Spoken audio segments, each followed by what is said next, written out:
एक छोटे से केंचुए की ख्वाहिश थी कि वह मिट्टी की दुनिया से बाहर निकलकर खुले आसमान और नई दुनिया को देखे। इस सपने को पूरा करने के लिए वह रोज मेहनत करता और धीरे धीरे एक सुरंग बनाना शुरू कर देता है। रास्ते में उसकी मुलाकात एक और केंचुए से होती है जिसके मन में भी बिल्कुल वही ख्वाब पल रहा था। दोनों जल्दी ही दोस्त बन गए और मिलकर मिट्टी के नीचे अपना रास्ता बनाने लगते हैं। हर दिन उनकी मेहनत बढ़ती जाती क्योंकि उन्हें उस पल का इंतजार था जब वे पहली बार धरती के ऊपर की दुनिया देखेंगे। लेकिन चाहे जितना खोते, रास्ता मिलता ही नहीं। लगता था मानो चारों ओर सिर्फ मिट्टी ही मिट्टी हो। असल में वे खुद की बनाई हुई भूल भुलैया में फंस गए थे। एक दिन अचानक उनका रास्ता एक बड़े पत्थर ने रोक दिया। यहीं से दोनों की सोच अलग हो गई।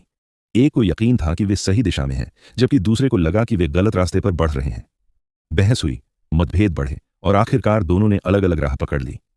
बाएं जाने वाला केंचुआ अपनी पूरी ताकत लगाकर मिट्टी तोड़ता है और बाहर निकल जाता है, लेकिन जैसे ही वह खुली जगह में आता है वह पहाड़ी से लुढ़ककर नीचे गिर पड़ता है। दूसरा केंचुआ भी मिट्टी के बाहर निकलता है और पहली बार बाहरी दुनिया की खूबसूरती देखकर दंग रह जाता है। खुला आसमान, ताजी हवा और विशाल नज़ारे उसे मोहित कर देते हैं। लेकिन उसका सुख ज्यादा देर तक नहीं टिकता। अचानक एक बड़ा शिकारी पक्षी आसमान से झपटता है और बेचारे केंचुए को अपनी चोंच में दबोच लेता है।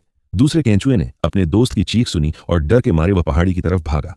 वहां से उसने देखा कि शिकारी पक्षी अब भी आसपास मंडरा रहा है। मौत उसके सामने थी। वह घबराकर अपनी सुरंग की ओर भागा, जल्दी से मिट्टी से रास्ते बंद कर दिए और फिर कभी बाहर न निकलने की कसम खा ली।